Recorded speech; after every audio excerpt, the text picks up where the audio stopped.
के अंदर पिक्चराइज की है, तो इसके मुतालिक कुछ हमारे नाजरीन को बताएं ना आप। ये तो बड़ा सुन के खौफ आ जाता है, जंग में कितने आर्टिस्ट भाग गए और कितने आपके साथ डटे रहे, उनके भी नाम बताएं। ये माशाल्लाह बढ़िया आपने तारीखी बात को छेड़ दिया।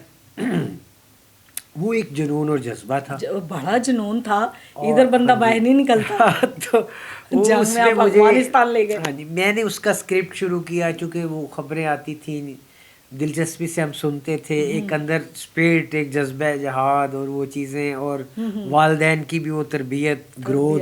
अच्छा।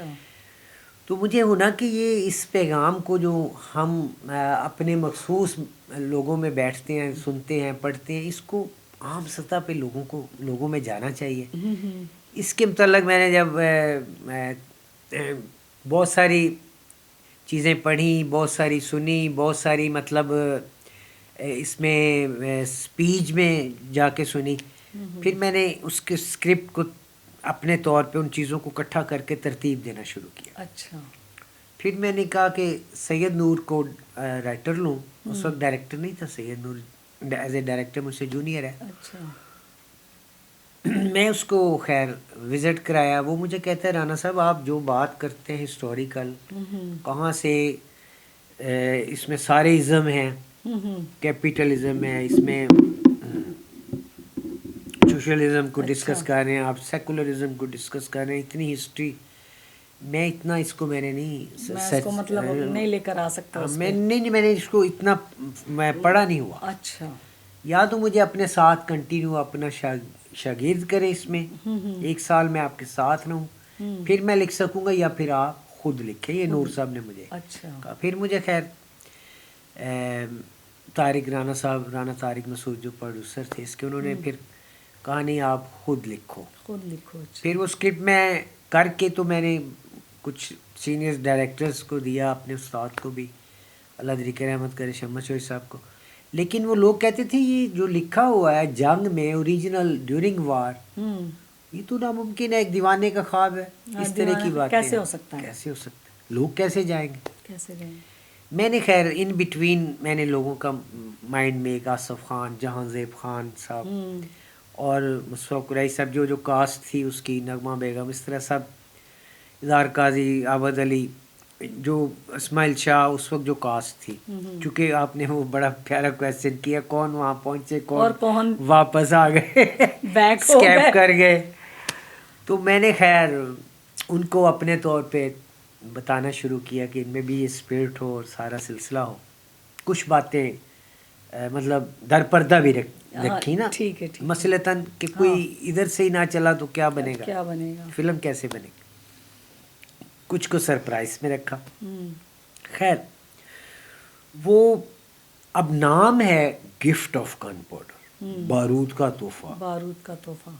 अब ये नाम एक नेगेटिविटीज में आता है, लेकिन एक्चुअल इसको ये नाम को इसलिए रखा था कि जो बड़ी ताकतें हैं दुनिया में बनी हुई, जो इस्तग़फ़ार, इस्तिमार है, जिनको सुपर ताकतें अपने आप को कहती हैं, नाम नेहाद सुपर ताकतें, तो ये दोस्त बनाकर, यानी हम किसी को दोस्त बनाते हैं तो फूल पेश करेंगे, दोस्त बनाते हैं, कोई गिफ्ट देंगे, कोई खाने की चीज़ देंगे, किस तरह। जी। तो वो दोस्त बनाकर क्या करते हैं, वो दोस्त बनाकर गिफ्ट ऑफ गन पाउडर, बारूद का तोहफा देते। बारूद का तोहफा, वेरी गुड।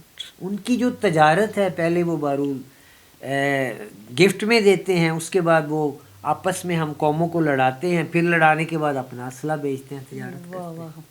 ये पॉइंट वाली बात है नाजरीन, बड़े गौर से सुनने वाली, बड़ी तवज्जो तलब बात है। जी राना साहब, उसमें एक जुमला था, नगमा बेगम का वो सीन था जहांजेब खान के दौरान, एक बेटा इनका होता है रशियन आर्मी में होता, वो मतलब पाकिस्तान से गया होता है, तो उधर से उसको उन्होंने किया होता है ब्रेन वॉश। अच्छा, क्या तरक्की की है, अफगानिस्तान की सकाफत हमारी सकाफत के ऐन करीब आ रही है।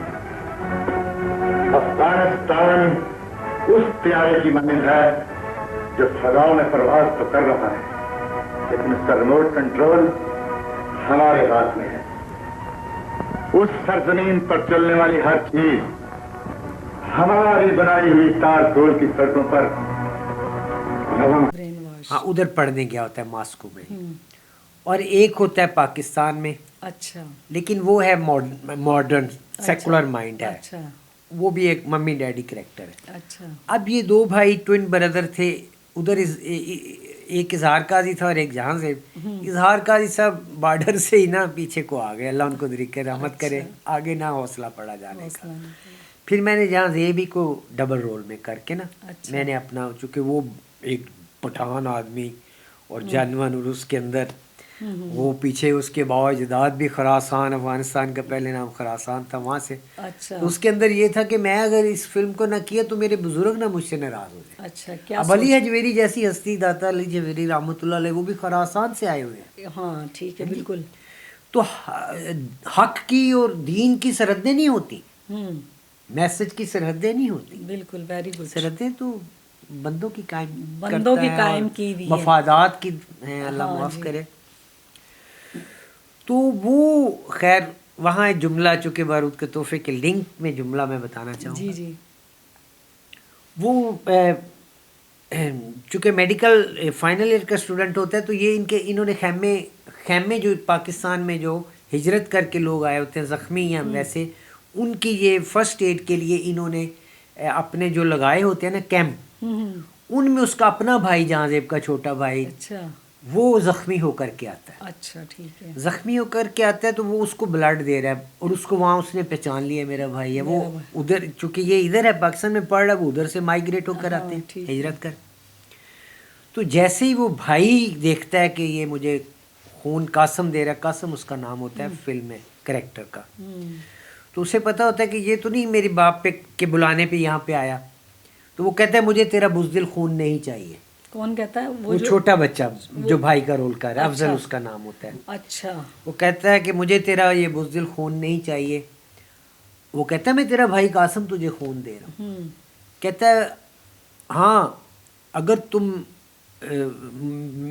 तुम वो कासम होते, रिजेम्बलेंस दी मोहम्मद बिन कासम का, कि तुम्हारा खून मोहम्मद बिन कासम की तरह इस जख्मी, मेरे जख्मों के लिए तुम दे रहे हो, इस जख्मी धरती के सीने पर मरहम बनकर गिरता, तो मुझे तेरा ये खून नहीं चाहिए। वो बहन को कहता है, बहन को भी मैंने नायला रजा फर्स्ट उसकी फिल्म थी न्यू कमर, पहली दफ़ा इंट्रोड्यूस कर, वो कहती चूड़ियाँ पहन लो, उसको आगे से कहती। अच्छा। अब माँ को कहता है माँ तुम ही समझाओ, तो मैं शॉर्ट करता हूँ बाल लंबी ना हो जाए।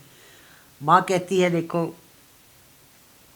ये सही कह रहा है बेटा, तुम्हें, बहन भी कहती चूड़ियाँ पहन लो, तुमने उस डायलॉग पे आता हूँ जो रिलेटेड है। कहती कासम तुमने उन माओ बहनों की चीखों की पुकार नहीं सुनी जिन्होंने अपनी इस्तें बचाने के लिए दरिया आमू में छलांगे लगा दी। तुमने काबल और कंधार की वादियों की नस नस में रची बारूद की बू नहीं सूंघी। तुमने वहां अनार की जगह उगती हुई चिंगारियों को नहीं देखा। अब कंधार का अनार बड़ा मशहूर है, बिल्कुल। चिंगारी सिंबॉलिक है जो शादी पे भी हम चलाते हैं। हाँ जी, हाँ जी। तो वो इस तरह उस जुमले डायलॉग बड़े भारी थे। उसमें बड़ी बहादुरी थी नगमा बेगम की, अल्लाह उनकी। नगमा बेगम नहीं डरी? नहीं डरी, उन्होंने ओरिजिनल क्लाशनकोफें भी चलाई, मास पे नहीं, और बाकायदा अल्हम्दुलिल्लाह उनको कहा गया कि आप यहाँ से गाजिया होकर जा रही है। अच्छा, वाह वाह, क्या बात है। और तो पूरी टीम खैर खैरियत से आ गई? पहले तो घबरा गई नगमा बेगम, गई तो जब सीनियर थी सब में, तो उन्हें नहीं पता था, उन्होंने कहा इतना ही मुसाफत की है, तो उनको रात के बीच में सफ़र, रात की भी ट्रैवलिंग थी, तो पहाड़ ही पहाड़ है, तो ये पहाड़ तो करीब भी मिल सकते थे, इतनी दूर लाए। मैंने जब रिक्वायरमेंट सारी मंगाई ना जो शूटिंग्स के लिए, सुबह तो उन्होंने कह दिया अब हम वापस चलते हैं कि करीब लाहौर, अपना इस्लामाबाद के करीब किसी लोकेशन पे करेंगे। सारा यूनिट उनके साथ तैयार हो गया। अच्छा। मैं अल्लाह के हुजूर बस दुआ कर रहा हूँ। अच्छा। तो मैंने कहा तेरे दीन के काम के खातिर निकला हूँ और तू ही दिलों में डाल दे। अच्छा। तो सुबह जब वो शूटिंग की जब वो चीज़ें आई, कानवाया, रेहान साहब भी थे, अल्लाह उनको बख्शे, तो वो देख कर ऐसे शशदर रह गई। अल्हम्दुलिल्लाह। राना साहब एक लेते हैं ब्रेक, नाजरीन लेते हैं एक छोटी सी ब्रेक, और मिलते हैं ब्रेक के बाद। स्टॉपर हम लगा देते ना कि ये क्या? हाँ जी सब। और वो मैंने देखा उन्होंने नारे लगाने शुरू कर दिए। और जज्बे से, अल्लाह अकबर, हाँ जी। वाह वाह वाह। वहाँ फिर खैर पीछे से फिर आसिफ खान साहब पहुँच गए, जहादेव खान, फिर वो अल्हम्दुलिल्लाह, यानी कि अब नगमा बेगम की अगर 10 दिन की डेटें थी ना, तो 10 दिन हो गए, मैंने कहा अब आप जा सकती हैं। वो कह नहीं, मैंने तो साथ ही वापस जाना है वो, और जब तक हम वहाँ थे साथ जज्बे में रही, जज्बे में रही। वाह, वेरी गुड। और अल्हम्दुलिल्लाह बड़ी यानी कि एडवेंचर लाइफ थी। वाह वाह। वो जब वापस आई, वो उधर थी तो बाबरा शरीफ को पता चला कि इस तरह की फिल्म, यानी बाबरा के अंदर एक हसरत थी कि जैसे जरका बनी, रियाज शाह साहब मेरे रूहानी उस्तादों में मैं उन्हें समझता हूँ, जैसे अलासफा बनी, जैसे ये अमन बनी, गरनाता बनी, ये अमन बनी, अमन की गोद जैसे फारूक खान ने बनाई। हाँ, फारूक खान मल्ले साहब जो मुल्तान वाले आप जानते हैं। तो इस तरह उस बाबरा ने कहा ऐसी फिल्म तो मैंने ज़िंदगी में नहीं की, तो उसने कहा मुझे किसी तरह वहाँ पहुँचाया जाए। मैं उस फिल्म में वो, फिर जब नगमा बेगम इधर पहुंची तो उन्होंने कहा, मैंने फिर इनको जब भेजा ना, अभी पीछे कुछ काम बाकी था, अच्छा, मैंने खवातीन को भेज के वो शुरू किया, तो वो कहती मुझे, उन्होंने कहा वो तो एक्सपोजिंग हो गई, यानी इस हद तक फिर आर्टिस्टों ने, और जो फिर वहाँ से आगे आबद अली साहब अल्लाह तरीके रहमत करे, चूँकि उनका नसीब नहीं था, फिर उधर से फ़ौरन मैंने